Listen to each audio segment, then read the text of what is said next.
Hello, I'm Liz Zorab and this is Byther Farm, and I thought I would dash out in between rain showers and show you what I've been up to for the last few days. I've been out here trying to keep on top of the weeds, which I haven't completely succeeded doing, planting things out and dealing with an awful lot of crises with the baby turkeys.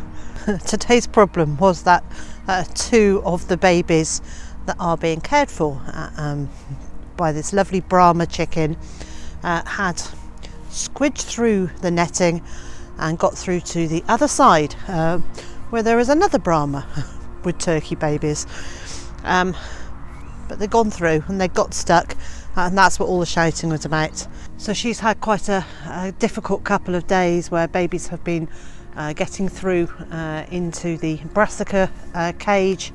Well, last night we solved that by putting up chicken wire all the way along it and absolutely sealing that off so they can't get through into the brassica cage anymore.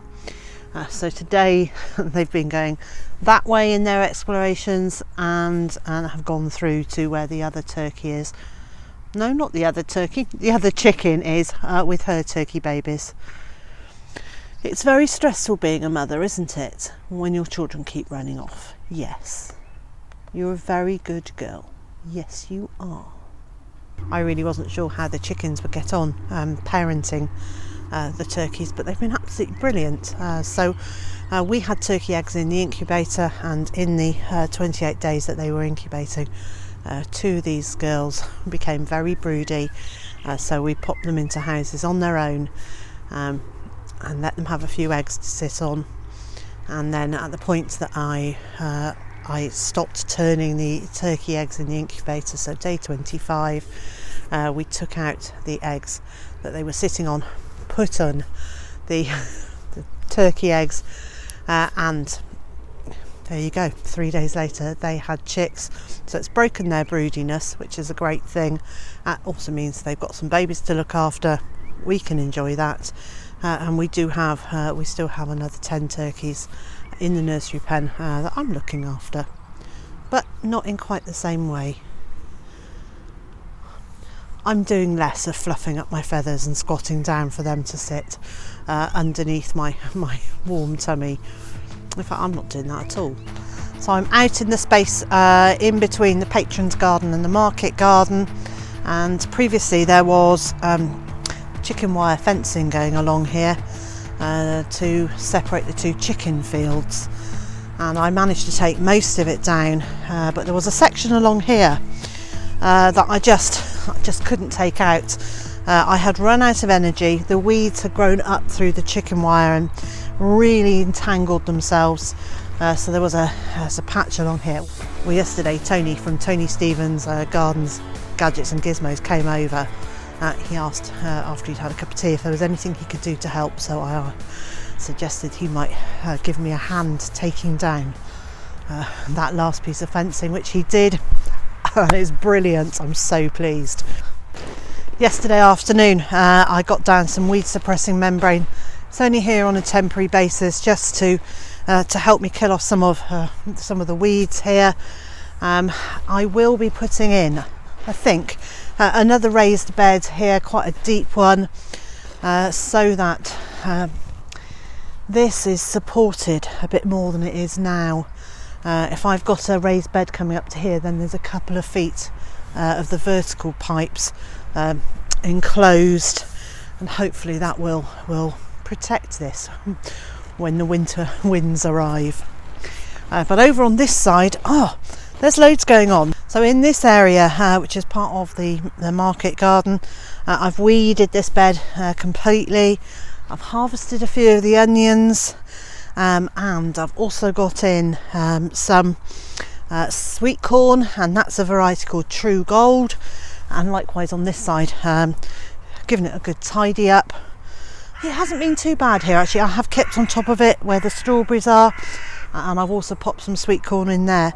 I've decided I'm not going to have the strawberries there next year, so once they've fruited and they start sending out runners, I will be collecting those runners, potting them on, growing them on for next year, and then I will move the strawberry plants to another space doesn't really work here for them.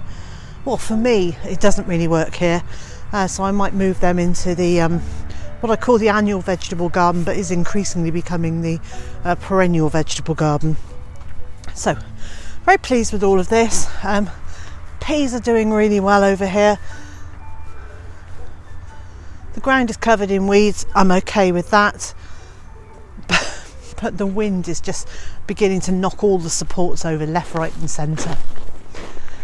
And then over on this side, these are some red cabbage. They're for home consumption. I'm not too worried if they get nibbled a bit, so I've just got that over to want to just discourage the moths and the butterflies. It's not actually going to stop them. Some more mange two have gone in here. This is a purple variety called, so she looking at the label, I've helpfully called it purple mange two. Can't remember which variety it is. So I've just popped a support up for those. And then you can probably see on the ground there is a metal grid. It's not staying there. I was using it to get some completely even spacing to create holes in the weed suppressing membrane so that I could plant the leeks. So my first 100 leeks have gone in there. It's all getting very productive. I do like this time of year when everything starts getting out in the garden, and the comparison between last year when it was blistering hot and this year where I'm wearing vests and polo neck jumpers and more jumpers on top, it couldn't be more of a contrast. But all this rain means everything is growing really well. I can hear those turkey babies squeaking like it's a crisis again. When I look over, there's absolutely nothing wrong. They're just making the noise anyway. Very hard to know whether this particular squeak is a crisis or whether it's just them making funny noises. Everything in the polytunnel looks very, very happy. I've been harvesting the romaine lettuces at the rate of at least one a day. These were planted so that I could have at least a lettuce a day while I'm still on my weight loss diet. And it's really nice to just be able to come outside and collect those. Several salad crops have been and gone, and these little baby leaves have gone into my veg boxes, and they've been really well received. So we've got romaine lettuce. I've just put in a red mustard. This is ruby chard leaves, little just being baby leaves. On this side is a beetroot chogia, and that's the one with the red and white rings on the inside of it, and some lettuce, some red Russian kale, some spinach. These beds basically, as fast as something is being used, I've already grown other things in modules to replace them, so I'm hoping that I can just keep this going. But this soil won't last forever with the nutrients in it as they are, so I need to keep topping those up. So I've been making a comfrey tea. Now these poor comfreys are very much waiting to go into the ground.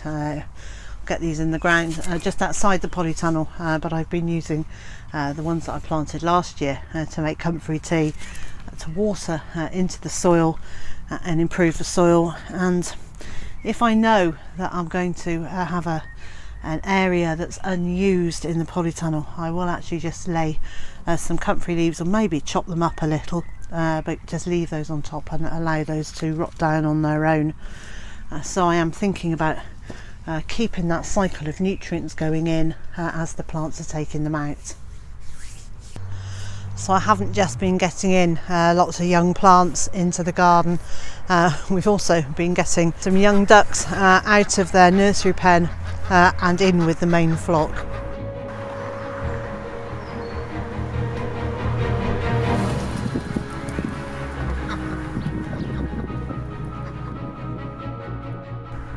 One of the other things that's taking up quite a lot of our time between the rain showers is harvesting.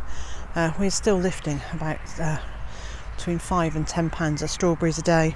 Now the raspberries have started, and the blackcurrants and the tayberries, and we've still got globe artichokes coming, and potatoes are starting, so there is a sort of sudden whoosh of things to harvest.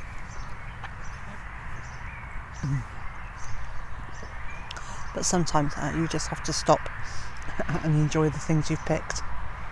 If you want an in-depth look at what we've got planted in the garden, check out the video here, and if you haven't done so already, don't forget to subscribe to the channel.